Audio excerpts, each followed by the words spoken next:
നിയമസഭാ തെരഞ്ഞെടുപ്പിനായി സമർപ്പിച്ചത് 1181 നാമനിർദ്ദേശ പത്രികകൾ. 676 സ്ഥാനാർത്ഥികളാണ് പത്രിക നൽകിയത്. നാളെ മുതൽ സൂക്ഷ്മ പരിശോധന നടക്കും. രജീഷ് നരിക്കുനി വിവരങ്ങൾ നൽകാനായി ചേരുന്നു. രജീഷ്, നാളെയാണ് സൂക്ഷ്മ പരിശോധന നടക്കുന്നത്. ഒരുപക്ഷെ സ്ഥാനാർത്ഥി ചിത്രത്തിൽ വ്യക്തത വരണമെങ്കിൽ വ്യാഴാഴ്ച വരെ കാത്തിരിക്കേണ്ടി വരുമല്ലേ?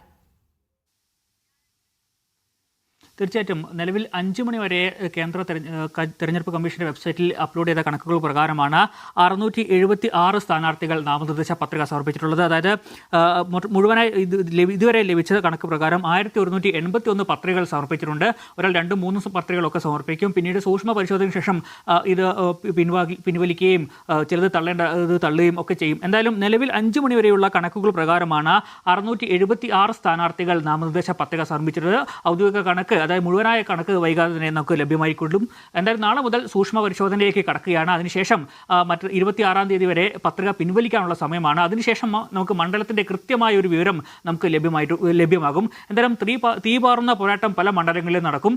അക്കാര്യത്തിൽ സംശയമില്ല. അപരന്മാർ ആർക്കൊക്കെ ഉണ്ടാകും, ഏതൊക്കെ പ്രമുഖർക്കാണ് അപരന്മാർ ഉണ്ടാകുക എന്ന കണക്കൊക്കെ തന്നെ അതിനുശേഷം നമുക്ക് കൃത്യമായി തന്നെ ലഭ്യമാകും. ഇപ്പോൾ നാമനിർദ്ദേശ പത്രിക കൊടുത്തിട്ടുള്ള പലരും പിന്നീട് പിൻവലിക്കും. അല്ലെങ്കിൽ അപരന്മാരൊക്കെ ഉണ്ടെങ്കിൽ അവരൊക്കെ പാർട്ടികൾ കണ്ട് ഈ പിൻവലിപ്പിക്കുന്ന നിർദ്ദേശങ്ങളൊക്കെ നൽകാനുണ്ട്. പി രാജീവിനൊക്കെ അപരന്മാരുണ്ടെന്നാണ് നമുക്ക് മനസ്സിലാക്കാൻ കഴിഞ്ഞിട്ടുള്ളത്. എറണാകുളത്തെ ഇടതുമുന്നണി സ്ഥാനാർത്ഥി പി രാജീവിന് രാജീവ് എന്ന പേരിൽ മറ്റൊരു അപരൻ ഉണ്ടെന്നാണ് നമുക്ക് അറിയാൻ കഴിഞ്ഞിട്ടുള്ളത്. അങ്ങനെ ഒരുപാട് അപരന്മാർ മന്ത്രിമാർക്കും പ്രമുഖ സ്ഥാനാർത്ഥികൾക്കും ഒക്കെ ഉണ്ടാകും. അവരൊക്കെ മത്സരരംഗത്തുണ്ടാകുമോ, ആരൊക്കെ പിൻവങ്ങുമെന്ന കാര്യമൊക്കെ നമുക്ക് വൈകാതെ അറിയാൻ കഴിയും. എന്തായാലും നിലവിൽ നമുക്ക് 5 മണി വരെ ലഭ്യമായിട്ടുള്ള കണക്കുകൾ പ്രകാരം 1181 പത്രികകളാണ് സമർപ്പിക്കപ്പെട്ടിട്ടുള്ളത്. അതിൽ 673 സ്ഥാനാർത്ഥികളാണ് ഈ പത്രികകൾ സമർപ്പിച്ചിട്ടുള്ളത്.